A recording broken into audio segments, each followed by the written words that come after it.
Hello, good to have you on the program again today. I will say it's a pleasure, as always, to share the moment with you. And this day is not going to be an exception. It's still the same thing that was to happen here. It's the economy today. We look at the economy the way it is, and Okechukwu, by the way, is my name.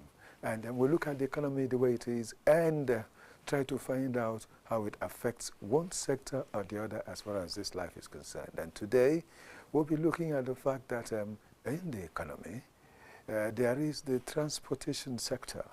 And we want to find out what's going on there and how it's being affected, in addition to the fact that there is need for easy transportation system in the country. And that's what we want to find out, discuss, and know what it is like. I have a guest. I have a beautiful guest I always want to say on the program. I'm talking about someone who would also help me discuss it, and let's find out what best can happen to our nation, Nigeria.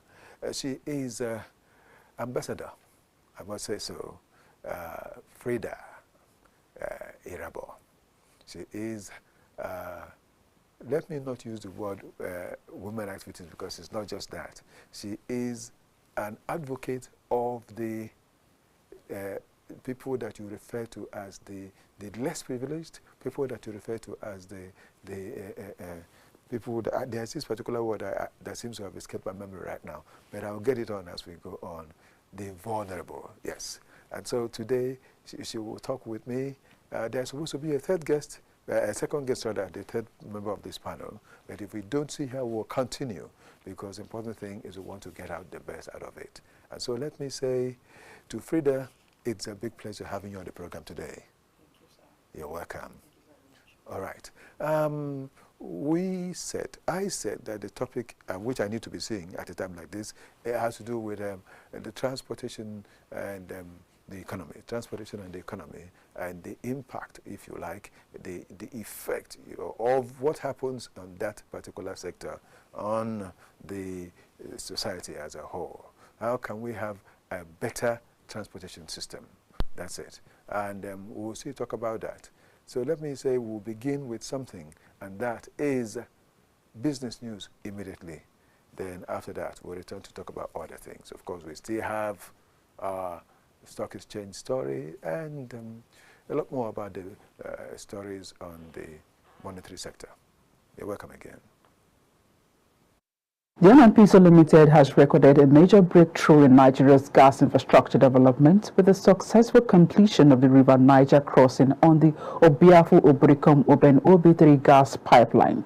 The project, executed by the NNPC Gas Infrastructure Company, marks a critical milestone in the expansion of the country's national gas transmission network and is expected to significantly boost energy supply and economic growth. According to the company, the technically complex crossing was achieved approximately 2 kilometers beneath the River Niger using advanced horizontal directional drilling technology in collaboration with PCE Nigeria Limited.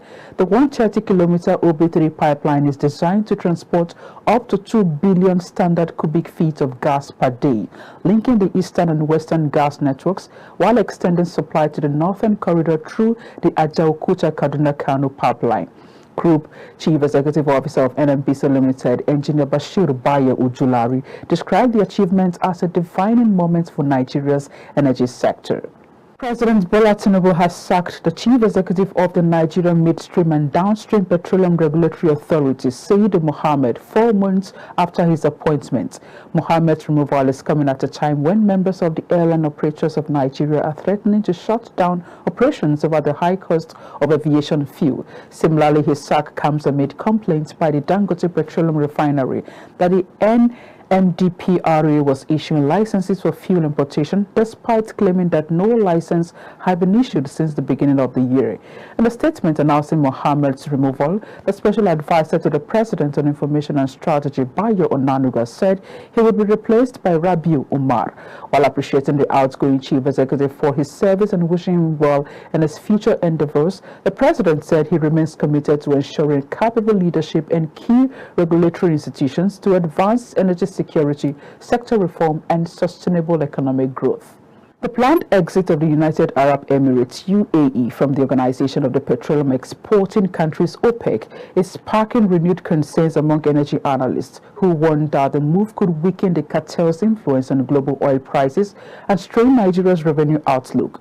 The UAE, set to withdraw executive May 1, 2026, will remove approximately 1.2 billion barrels of annual crude production from OPEC's coordinated supply framework, representing one of the most significant shifts in the alliance in decades. While some observers suggest Nigeria could capture additional market share, experts caution that the departure may trigger price volatility and expose structural vulnerabilities in the country's oil sector. In 2025, the UAE produced an average of 3.36 million barrels per day, accounting for roughly 12% of OPEC's total output. Experts advise that Nigeria strengthen production efficiency, improve security, reduce costs, adopt conservative fiscal policies, and accelerate gas-led diversification to navigate a future where OPEC's price-shielding role may be less reliable.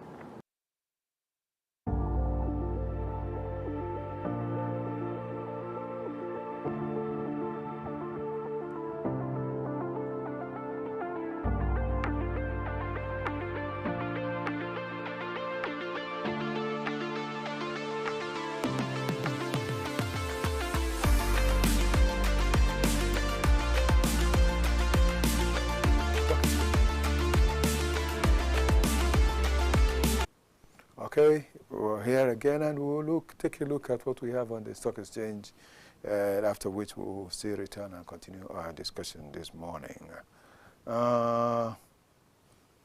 Yes, from the Nigerian Stock Exchange today, that is as it had happened yesterday, there are things we need to check.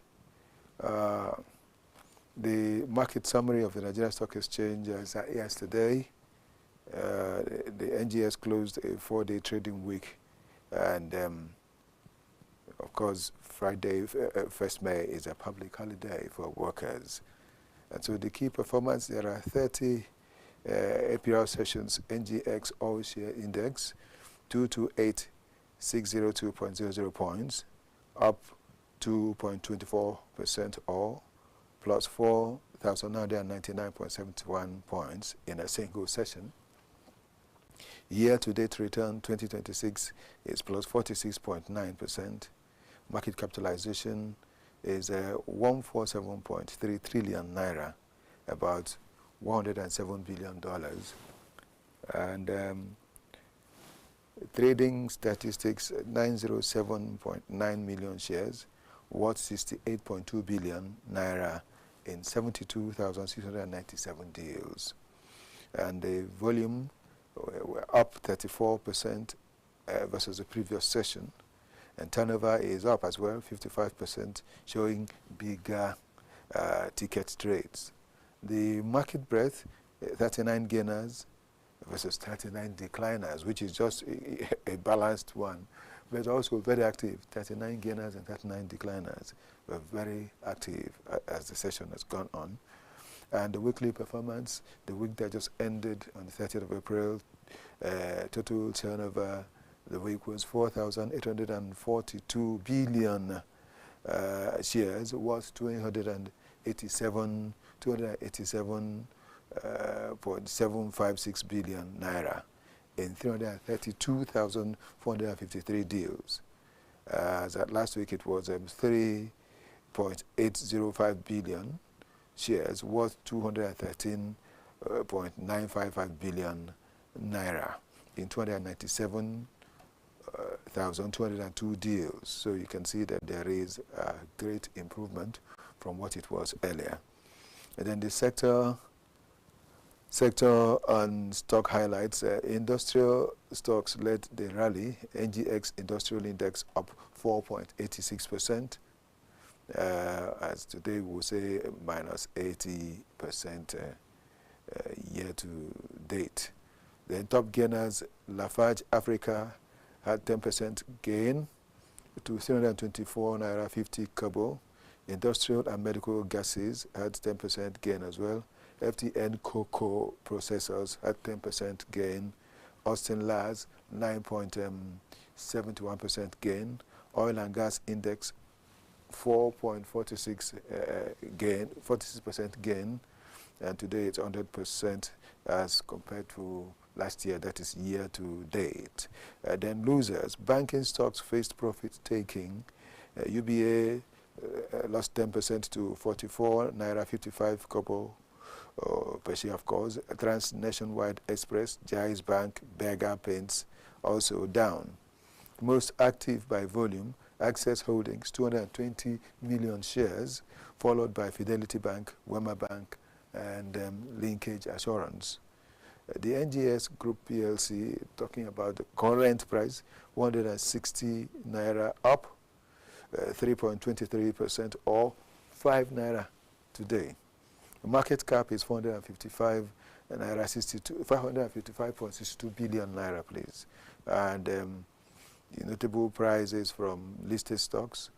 Dangote Cement got 970. Then GTCO got 135 naira. Now they are 70 naira. GTCO 135 naira. First Hold Co got 65 naira 64 naira 65 kobo. Fidelity Bank 20 naira. Strong bullish session driven by industrial and oil and gas stocks, pushing year to date